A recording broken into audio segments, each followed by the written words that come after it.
Hey, so as I was journaling about 2024 as a whole and the good things about this year, I noticed one of those things were my friends and how I finally feel like this is the year where I have made true friendships.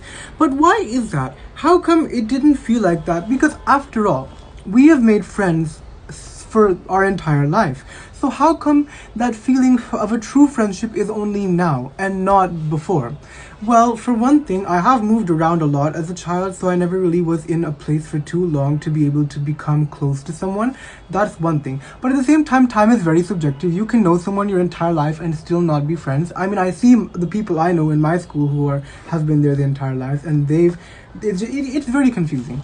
But why do I feel like now is the time where I've really made real friends? There's a very big difference when someone spends time with you as compared to when they spend time on you. Now, what that means is there's people in life who are going to seem like your friends and they're going to seem happy seeing you, but they're not happy to see you. They're happy because of your energy and how that makes them feel. Because like you can be a very positive and energetic person and someone can really like that about you, but that does not mean they like you. They just like what you have that you can give to them. You are not someone who is there to please other people. So if someone comes to you and says, oh, you're like if they start complimenting you in very subjective ways, it can feel rather forced.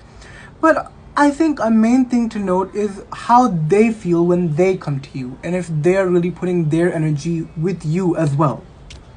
When I think about the people who I thought were my friends, they were people who liked to spend time with me because I was a very happy person, because I was a very bubbly person. And look, you cannot change who you are, but just identify the people who are not your true friends. Like, it can be difficult sometimes because they can change over time. Like, they will be friends with you and then over time they will realize they don't like you for certain reasons and then they will leave. And if they leave, good, they took themselves away, so you don't have to worry about removing someone who is not your friend. But when it comes to people who are your friends, who are not good friends, who take advantage of you, who are just there to spend your time, to waste you like money, you have to identify that and remove those people immediately.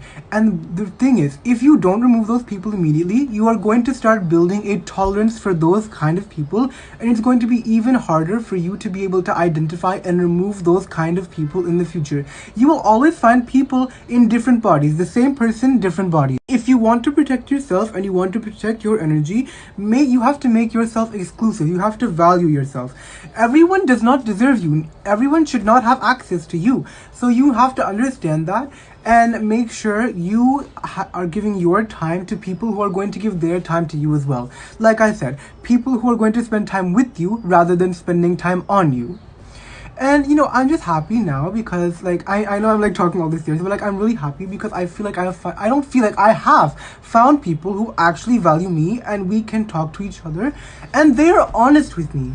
Because there are times where they tell me things they do not like that I do, that they don't appreciate, and I value that a lot because that truly means they care about me and my bed. It means a lot if someone tells you, hey, I don't like this about you. And like if it's something like, hey, I don't like the way you smile, that's bullshit. But like if they say, I don't like when you interrupt me during a conversation, I don't like when you start talking over me, like these are important things. I just want the best for you, for me, for all of us. So I guess to quickly sum it up in one final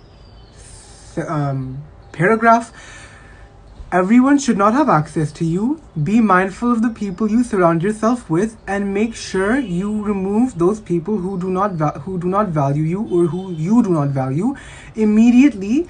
Because, like I said, if you build a tolerance for them, if you become accustomed to their kind of behavior, it's going to be harder for you to remove people like that in the future, because we will always run into these kind of people in different bodies. Think about my father. There are many things about him that are bad. I could find those things in a man who could be my boyfriend, and we will not allow that. We will not allow that at all. But it is possible because I can meet my father again in a different body as my boyfriend, because there are many traits about him that are similar to those in a relationship, and that is very unfortunate, and I have to be very mindful of that and very careful with who I choose to be in my life.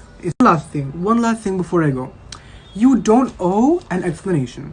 Like, if you decide to take yourself out of someone's life, or they take, or you remove yourself from their life, just don't feel like you have to stay behind to explain yourself and why you're doing this. It's not that deep. It's really, no one cares. Just do it for yourself. Do it for the plot. If this was a movie, if you were the main character and you had to cut one off your life, do you really think they'd be standing in the hallway trying to explain themselves like, oh, this is why I'm removed? No, they just brush past them in the hallway. And that's what you have to do. Fuck it.